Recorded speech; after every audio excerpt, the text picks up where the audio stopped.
Well, Molana-Allen is covering the election for us from Beirut, and she joins us now live from the Interior Ministry's office, where the official results will be released. Layla, what more do we know? And tell us a bit more about how things will play out in the new Lebanese parliament.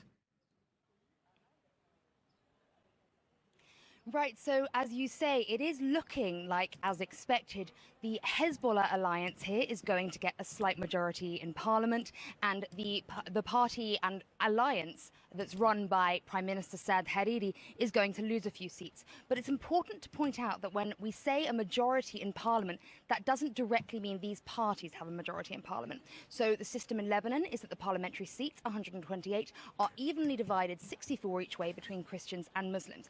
Then among those, all the seats in different districts are divided up among the different sects. So when we say that the Hezbollah alliance is going to get a majority, we think of about 67, so just after over half. That's where they are aligned with parties from all different sects around the country. Now, although Prime Minister Saad Hariri, who runs the Sunni Future Movement Party, his alliance has clearly lost some seats from where they were before, he is still going to be the main Sunni candidate here, which means that he will probably hold on to the Prime Minister position, because the Prime Minister in this country has to be a Sunni. So although Hezbollah getting some more influence there, still Hariri hasn't completely lost out.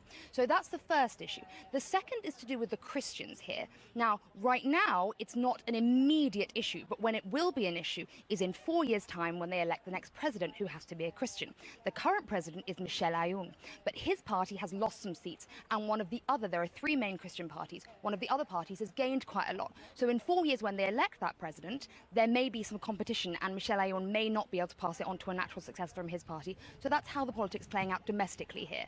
Layla, one of the watch points going into the vote was that there were many more women candidates in the running. How have they fared? Do we know? Yes, well, so here, although Lebanon is considered to be quite a liberal country in the Arab world for women, that hasn't translated into the parliament. And in the last parliament, only 3% of the parliamentarians, of the MPs out of 128, so 4 MPs were women. However, it's looking like that might have doubled this time. And you can see in the way that those female candidates have played out, you can see the difference between the old guard of women here and the newer women coming in. So first, it looks like 2 of the MPs who were MPs in the last parliament have won back their seats. One is Bahia Hariri. She is the sister of Hariri, and the other one is the wife of one of the main Christian candidates in the north. They've both kept their seats. And then we have 3 other from the main parties who all seem to have won. But the really big surprise here is that we've got 2 independent female candidates who have won in Beirut.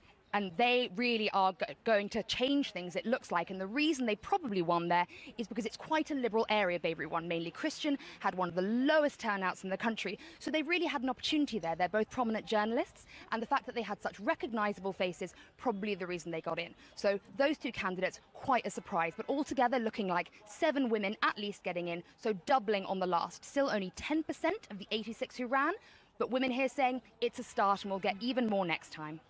It certainly is a start. Thank you for that, Layla. Molana-Allen, they're reporting for us on those elections in Lebanon.